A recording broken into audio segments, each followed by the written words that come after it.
Hi, folks. Let's talk about the emotional support hysteria currently passing for political discourse on the left. We're living in a time when logics on life support and feelings are somehow considered federal policy. The same people who think misgendering is violence are now romanticizing the idea of being murdered, so long as the killer crossed the border illegally and voted blue. That's not compassion. That's a cult.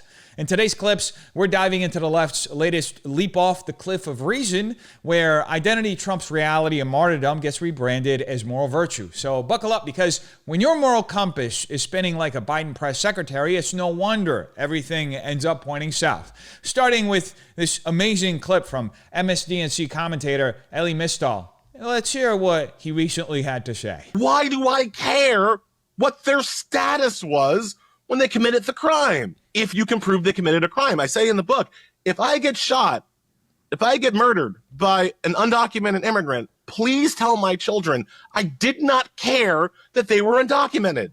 Now let's take a moment to really absorb what Elie Mystal is saying here, because it's not just a one-off hot take. This is the distilled worldview of a political class so tangled in its own moral performance that it's willing to turn personal tragedy into a weird sort of ideological virtue signal. He says, if I get murdered by an undocumented immigrant, tell my kids they didn't care about their status. Look, that's not justice. That's not even forgiveness. That's submission masquerading as sainthood. Now, what we're seeing isn't just rhetorical overreach. It's the product of a decade-long ideological shift where identity and intention have been elevated beyond reality and consequence. It's the endgame of a worldview where the perpetrator's background matters more than the victim's fate, where suffering is politically graded depending on who causes it, and where admitting that something is wrong is now contingent on whether it challenges the left's sacred narratives, open borders, systemic guilt, and the virtue of self-erasure. Now, Mystal's quote isn't just shocking because it's extreme. It's shocking because it's mainstream in elite progressive circles.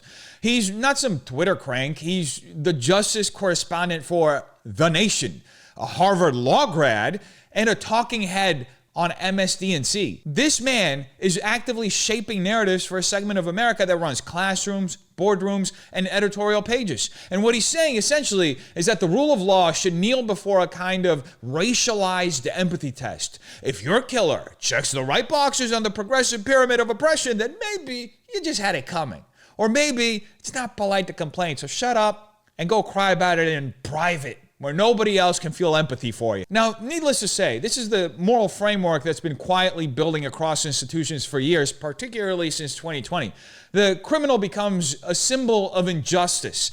The victim becomes an inconvenient data point, useful only if their suffering aligns with the right kind of history that the left accepts. The reality is that this logic goes far beyond the fact that progressives only pay lip service to accountability. They don't actually believe in it. What they do believe in is selective accountability, where power is redefined not by who actually holds it, but by whose ancestors did, and whose oppression fits the narrative template that's trendy at the moment. And let's be clear, this has consequences. It's not just a culture war abstraction. When cities decriminalize illegal entry, when prosecutors refuse to hold violent offenders accountable, when sanctuary policies shield repeat criminals from deportation, people do die. Just look at cases like Laken Riley. And when they do, the Mystal doctrine says, shut up and take it, because the optics of your outrage might be racist. Now, that's where we are in 2025. It's not just that the left has lost touch with reality. It's that they're trying to guilt the rest of us into following them off the cliff. They demand compassion without accountability, forgiveness without justice, borders without any enforcement. And when the results are predictable, when crimes rise, when systems fail, when people inevitably die, they rush to tell you that your reaction is the actual problem in this situation, that your anger is intolerance, that your grief is selfish. So you better shut up, because they're the righteous ones in their version of the story. But here's the reason more and more Americans across party lines are rejecting this kind of logic, because you don't need a degree in critical theory to know that a functioning society doesn't sacrifice its citizens on the altar of ideological purity. It protects them, it honors their lives, and it holds wrongdoers accountable, regardless of their story. Now, to be absolutely clear, this isn't even about immigration. It's about inversion of values, of justice, and of responsibility. And the real question isn't even what Mystal would say if he were killed. The real question is how many people have to be harmed before someone on the left says, enough. It seems like they're the party of violence now. They've just embraced it in every version possible. So for anybody who's been paying attention this whole time, it's more than evident now that we're not dealing with a political disagreement anymore. We're dealing with a moral vacuum, one that the rest of us will have to fill if we want to resolve it. Now, in case you're curious just how deep this moral vacuum goes, you need to look no further than the Carmelo Anthony case and his defenders. This is Dominique Alexander, a pastor that has been defending Carmelo publicly, and this is what he recently said about the father of the child that Carmelo Anthony murdered. We felt it was very disrespectful on how he came about it and how we, even before you even knew it was a thing, we were asking him repeatedly to leave. And literally, he wouldn't even talk. He wouldn't even say anything. He felt like he could just stand there. That's not right. It was very upsetting to me. It's not right. Because if you're coming here for, I heard somebody say he was coming there for prayer. He was coming there to come and hug. Well, that wasn't the spirit that we got. There were more than 12, 15 people. Even the media came and approached him. Even DPD plainclothes officers approached him before the uniformed officers even arrived. So at the end of the day, we felt like he was coming in peace. Well, that's a hell of a way of coming in peace. By when someone's approaching you and asking you to step back because you're in a secure lane, they don't even know who you is. You could have been a person of CBS 11 or anything. If he would have just stepped back with the when the security asked him to, hell, the media probably wouldn't even notice that he was there. It was because of the confrontation of the security person telling him to move back that the media even noticed him, because he had shades and a sling that they have never saw him in. I don't know this man. I've never saw him a day in my life. So I didn't point him out and say, oh, he got to go.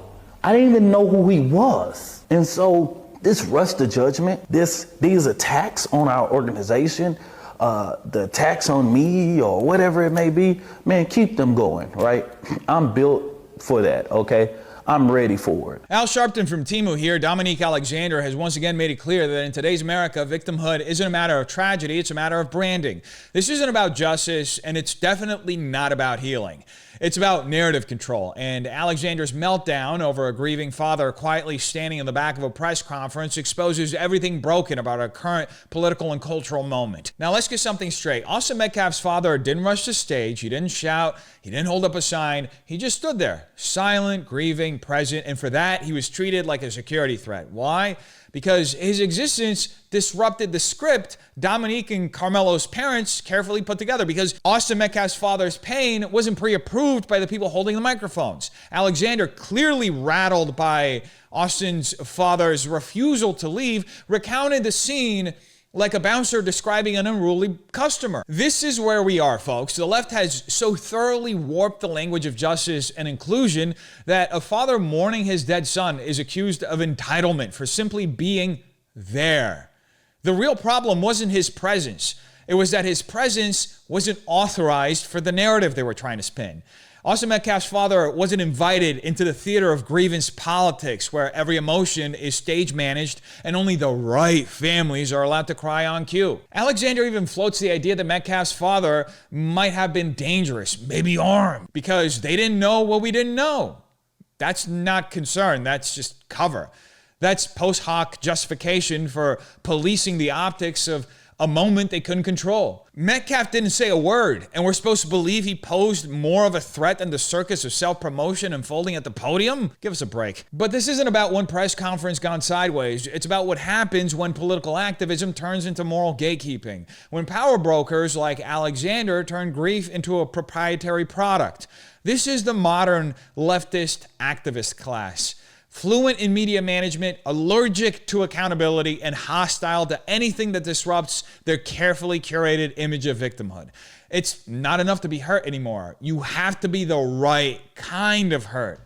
Approved hurt, marketable hurt, hurt that elevates their narrative and moves us towards their inevitable goal of destroying American society. Now, This same dynamic plays out across campuses, in newsrooms, and on every panel show, still pretending to speak for the people. I'm looking at you, MSDNC. It's why speech codes are written in the language of therapy, why disagreement is called violence, and why silence, yes, even silence, is now framed as threatening if it doesn't serve the dominant narrative. Now, what this incident reveals is how performative and exclusionary the culture of progressive compassion has become, when mourning must be moderated, when grief must be negotiated, and when a father can be deemed a problem simply for existing in the wrong frame of a camera shot. You're not witnessing activism, you're witnessing control. And it's not a bug in the system, it is a system, an authoritarian system. So no, this isn't about security or protocol, it's about narrative monopoly. And Dominique Alexander made one thing clear. In his world, you don't get to speak unless you're on the list. And you definitely don't get to grieve unless it benefits the cause. Anyway, moving right along to Jasmine Crockett, who recently shared some of her thoughts, which was kind of surprising to realize that she has those. There are going to be people that tell you that you don't belong, and I am here to tell you over and over and over that you absolutely belong. There are people that are going to tell you that there is not a table in which there is a seat for you, but I am here to remind you of Montgomery and those folding chairs. Let me tell you that we know how to use a chair, whether we pulling it up or we doing something else with it. Let me be the first one to tell you that I know that y'all are ready to put your boots on the ground. Representative Jasmine Crockett's commencement speech wasn't just a feel-good graduation moment. It was a snapshot of the modern left's obsession with symbolism over substance, grievance over growth, and identity over ideas. When a sitting member of Congress tells students they should be ready to use a chair in reference to a viral street brawl, she isn't empowering anyone. She's reducing civic engagement to theater, replacing thought with threats, and framing violence, winkingly, as activism. Now, let's be clear about the context here. Crockett wasn't using some obscure metaphor. She was directly invoking the infamous Montgomery riverfront fight, where a white folding chair became a meme for black resistance. But instead of saying, you belong at the table, so build your seat, she says, we know how to use a chair, with the obvious implication being, if you're not given a seat, you swing until you're noticed. That's not inspiring, that's inciting. And it's a perfect distillation of how the progressive movement's worst instincts have become mainstream. No wonder they've been firebombing Teslas since the beginning of the year. In 2025, this kind of rhetoric isn't coming from radicals on the fringe. It's coming from a vice-ranking member of the House Oversight Committee.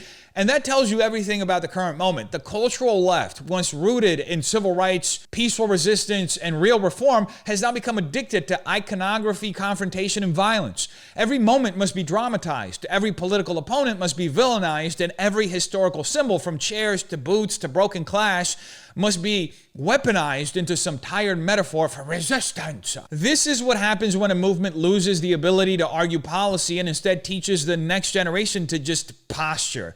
Crockett could have encouraged students to serve, to challenge ideas, to rise in institutions, but instead she leaned into the lowest common denominator: anger as identity, aggression as achievement, performance as politics. And when challenged, she retreats behind the shield of race and gender, painting any criticism as fear of smart, bold black women. And it reflects a broader problem on the left: the inability to distinguish power from performance. The commencement speech should inspire growth, not perpetuate grievance.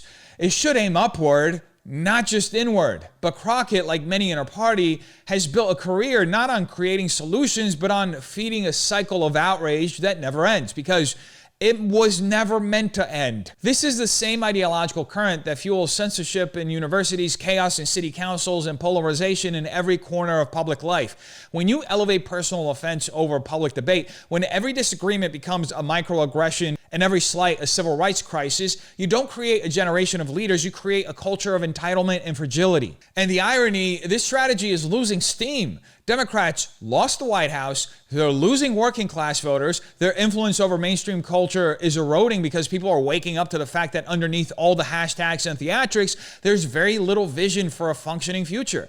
Just endless reminders of who's allegedly not allowed at the table, even as they hold the mic, run the platform, and shape the curriculum. So when Representative Crockett tells students to put your boots on the ground, we'd be wise to ask, marching where? For what and toward what end? Because if the goal is just more chairs flying across the room and fewer voices at the table, then what's being built isn't a better America, it's just a louder collapse. And instead of publicly calling us the N-word, they use racist epithets and suggest that we're ghetto or unqualified or diversity hires.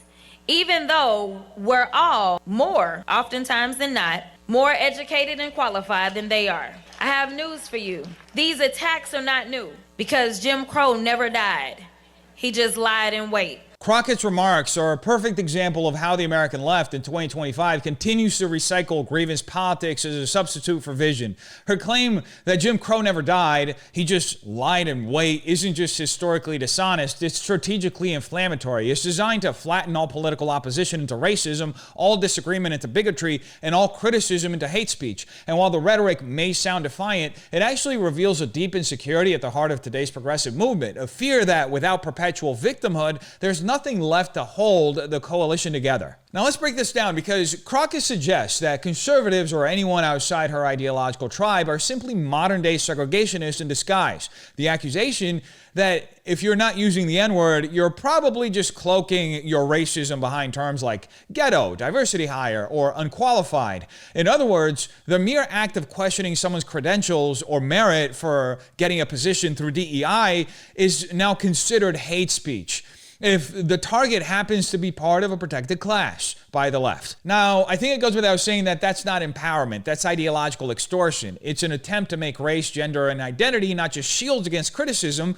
but weapons against accountability. What Crockett and others like her are doing is reframing merit as oppression. In a world where many Americans of every race are struggling under inflation, crime, and institutional decay, the idea that we should still be having a 1960s style conversation about Jim Crow is not just outdated, it's insulting. It denies progress, it weaponizes history, and it cheapens real suffering by turning every slight into a civil rights playback. But this isn't just about Crockett. This is a broader phenomenon on the left, where entire institutions, from universities to HR departments to cable news, have been conditioned to treat identity as sacred and scrutiny as violence. Question a policy and you're attacking someone's humanity. Raise a question about qualifications and you're reinforcing white supremacy. It's a rhetorical trap. There's no way to disagree in good faith because the disagreement itself is taken as proof of prejudice. Now, this has led to a political culture that's intellectually stagnant and emotionally hysterical. We're not debating ideas anymore. We're managing the left's feelings. We're not measuring outcomes. We're being forced to hear them tally all the offenses that